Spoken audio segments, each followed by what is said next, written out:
Je m'appelle Annabelle Yahi, je suis réalisatrice et scénariste et j'ai réalisé le court-métrage Les Dragons n'ont pas de poils.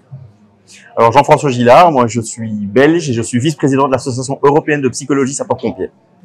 C'est une thématique qui est taboue depuis beaucoup d'années parce qu'on y voit toutes les contraintes que ça implique.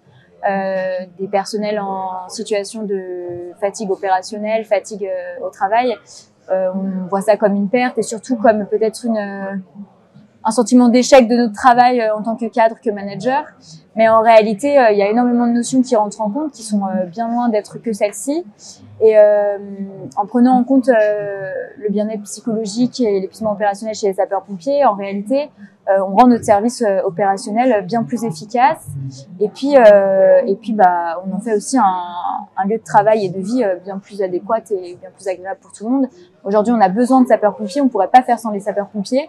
Donc, c'est vraiment nécessaire de prendre en compte leur bien-être au travail. Je ne sais pas si Jean-François, tu... Ouais, cette image de pompiers forts, de pompiers héros, elle a la peau dure. Et finalement, les pompiers, il faut comprendre, ce sont des hommes comme tous les autres. Mais ce sont des hommes qui sont exposés à des choses horribles, de manière répétée, et on n'est pas fait pour ça. Et donc non, le pompier, le gars qui s'engage comme pompier, n'a pas un mental qui est supérieur à celui de monsieur ou madame tout le monde, et donc il encourt des risques psychosociaux, comme l'épuisement professionnel, comme le stress post-traumatique, le burn-out, les suicides, les abus de drogue, médicaments et d'alcool. Et donc il faut effectivement faire de la prévention par rapport à tout ça. Et si je peux rajouter juste un petit mot sur la perte de sens, parce que c'est vrai qu'on parle énormément des interventions qui sont complexes et qui peuvent apporter du syndrome post-traumatique et des choses comme ça. Il y a aussi toute la perte de sens aujourd'hui due aux opérations de secours et d'assistance aux personnes qui sont énormément c'est beaucoup de social.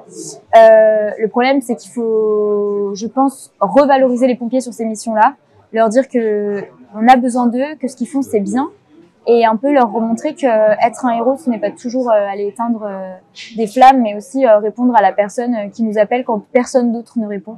Donc ça aussi, j'aimerais le souligner. Il y a une vraie perte de sens chez les sapeurs-pompiers, mais on a vraiment besoin d'eux et il faut qu'on leur rappelle constamment, quoi. Alors en fait, ce qui est horrible et compliqué, c'est qu'il y a plein de facteurs. Par contre, ce qui est très chouette, c'est que ça veut dire qu'il y a plein de leviers. Voilà. Et donc ça va effectivement d'une culture d'entreprise, de la bienveillance entre collègues. Oui. Ça va par une sensibilisation du management, ça va le fait d'associer les familles, les réseaux sociaux de nos pompiers à toute cette prévention qui permettra à terme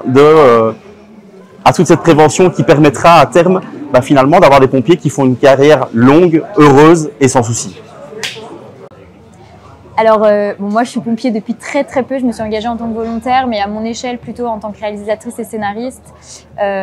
J'ai grand espoir et en tout cas comme beau projet de faire un long métrage sur la thématique pour 2026. Je croise les doigts pour sensibiliser le grand public, pour pouvoir aussi donner un vrai outil disponible aux familles de compréhension de ce que c'est le quotidien de leurs conjoints, conjointes, parents, enfants aussi.